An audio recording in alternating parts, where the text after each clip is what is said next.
on est sur le programme de travail. Le programme de travail, c'est la base de la phase de réalisation. Il est à cheval entre la phase de planification et la phase de réalisation. Donc, c'est lui qui déclenche la phase de réalisation, le programme de travail. C'est un document interne aux auditeurs. D'accord? Donc, dans ce document, on va répartir les tâches entre les membres du staff. Et on va faire aussi la planification des tâches qui vont permettre à chaque auditeur d'atteindre les objectifs du rapport d'orientation.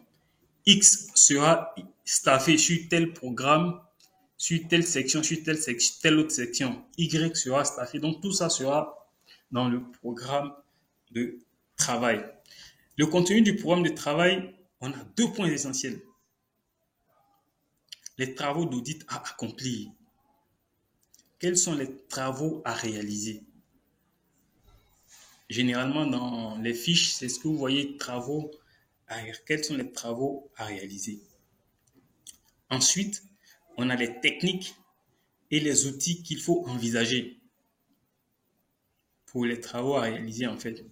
Est-ce qu'il faut prendre des diagrammes de circulation? Est-ce qu'il faut des sondages statistiques? Est-ce qu'il faut des entretiens? Voilà. Donc, le programme de travail va reprendre ces 2 points essentiels.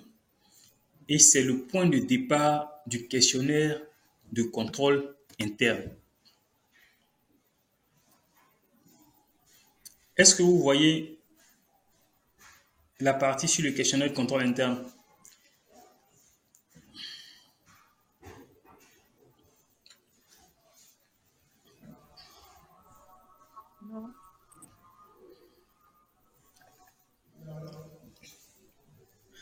Donc, le questionnaire de contrôle interne, en fait, c'est un document interne utilisé par les auditeurs. D'accord? Il va guider l'auditeur pour réaliser son programme de travail. C'est comme la boussole, en fait.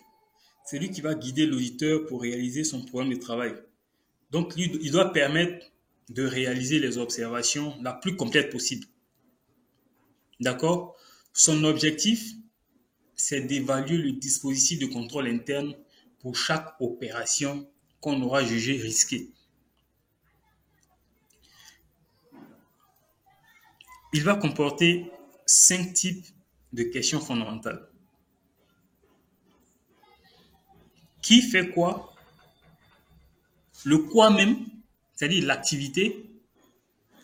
Qui fait l'activité? L'auteur. Le quoi? L'activité. Où? À quelle période? Quand? Et comment il le fait? D'accord?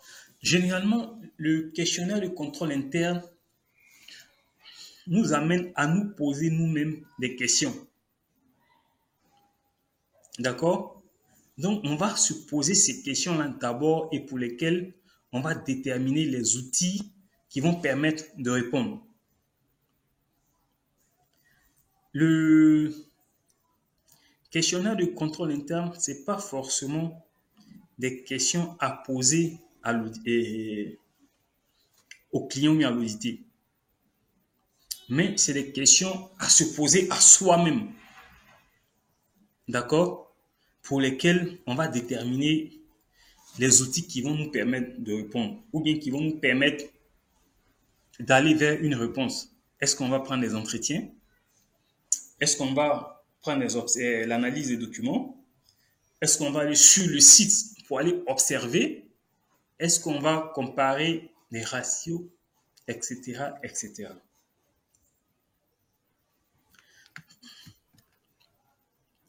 Donc, qui on a dit, c'est l'opérateur qu'il faut identifier.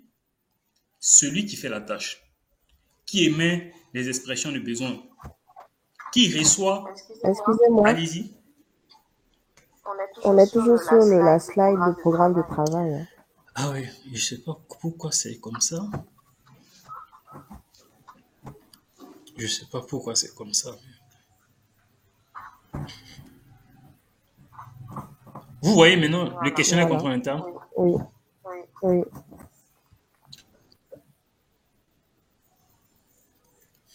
Ouais, oui.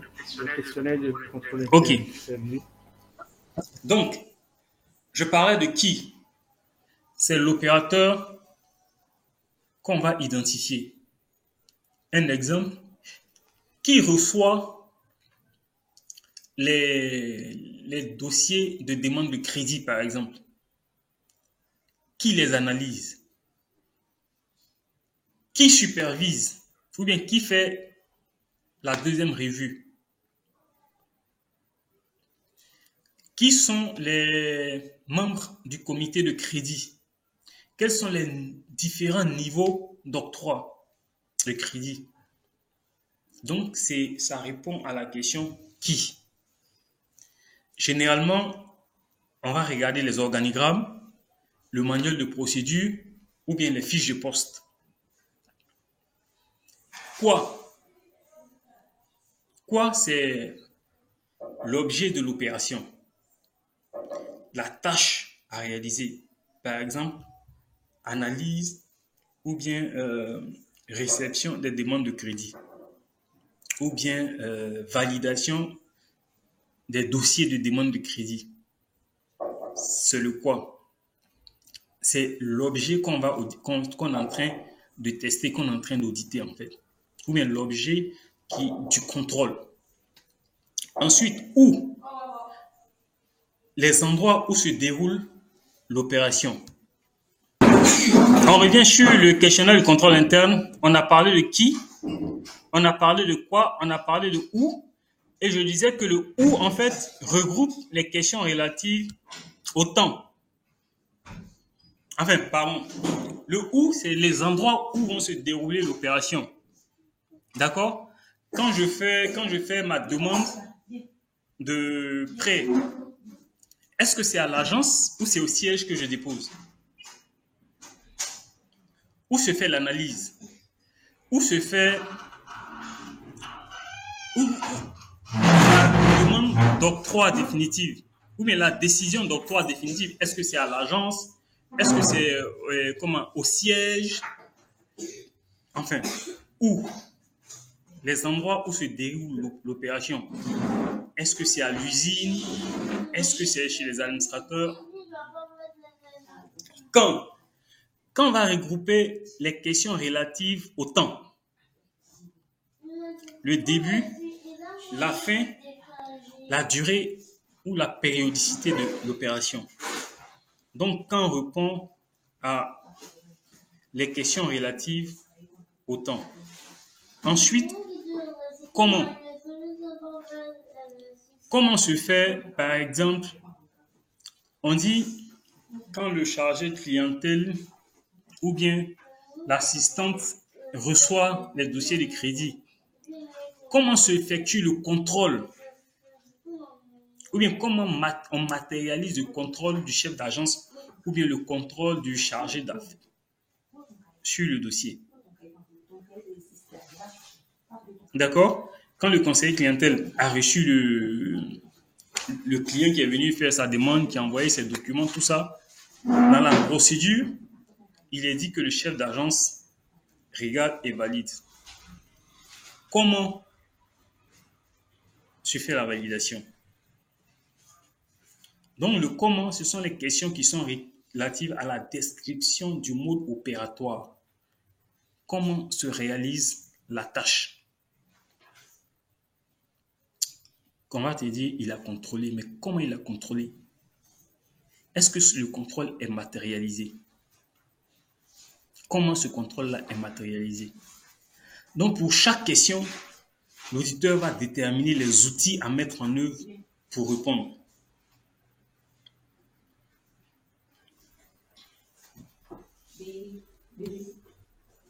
Est-ce que c'est clair?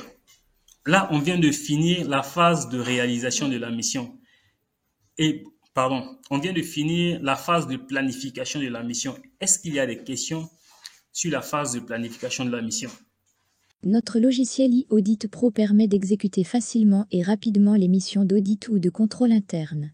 Il dispose de 1000 contrôles et une automatisation des rapports conformément à la méthodologie IA, préparation, réalisation, conclusion. 3 versions, banque, assurance, industrie service.